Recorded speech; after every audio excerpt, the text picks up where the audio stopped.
الانتخابات في المغرب قربوا، وها كيفاش الحزب ديال اخ النوش كانوا ربحوا الانتخابات في 2021. واحد الحزب اللي حكم المغرب لمده 10 سنين طاح في ليله واحده، والسبب هو تليفونك.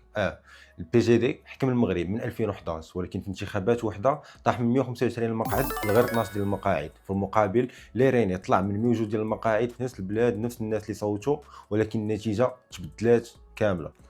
شنو اللي تبدل؟ ليريني دارت حمله سميتها 100 يوم 100 مدينه من نوفمبر 2019، تقريبا عامين قبل الانتخابات. صرفوا اكثر من 300 الف دولار غير في الفيسبوك، ماشي في تفراق الاوراق وماشي في المهرجانات كما موالفين، صرفوها في المحتوى الرقمي. البي جي دي كانوا معتمدين على متطوعين كينشروا من تليفوناتهم، وساحه المعركه كانت كبيره بزاف. اليوم المغرب فيه 35.3 مليون مستعمل ديال الانترنت، يعني 92% من السكان. 21.3 مليون نشيطين في السوشيال ميديا.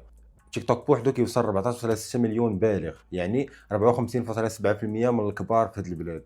هادشي ماشي المستقبل، هادشي واقع دابا. في شتنبر 2026 كاين 4 مليون ناخب جديد غاديين يصوتوا لاول مره، يعني 15% من المجموع ديال الناخبين. تيك توك بوحدو تزاد 5% ديال المستعملين في عام واحد في المغرب. 3 من كل 4 كيدخلوا ليه كل نهار، واكثر من ثلث ديال المستخدمين عندهم اقل من 25 عام. اي حزب ما عنده استراتيجيه في تيك توك راه خاسر من دابا. ولكن المشكل الحقيقي هو هاد 70% من الشباب المغربي ما كيثيقوش في الاحزاب السياسيه. في خريف 2025 خرجت احتجاجات ديال جيل زاد اللي بدا بسبب الوفيات في السبيطارات والتخمات في السوشيال ميديا في ساعات قليله، وحتى شي حزب ما كان نظمها. الشارع تحرك اسرع من اي مقر حزبي في الرباط. في 2021 فيسبوك بدل النتيجه، 2026 تيك توك انستغرام ويوتيوب هما مكاتب التصويت الحقيقيه. السؤال مابقاش شكون عنده احسن برنامج، السؤال هو شكون عنده احسن محتوى.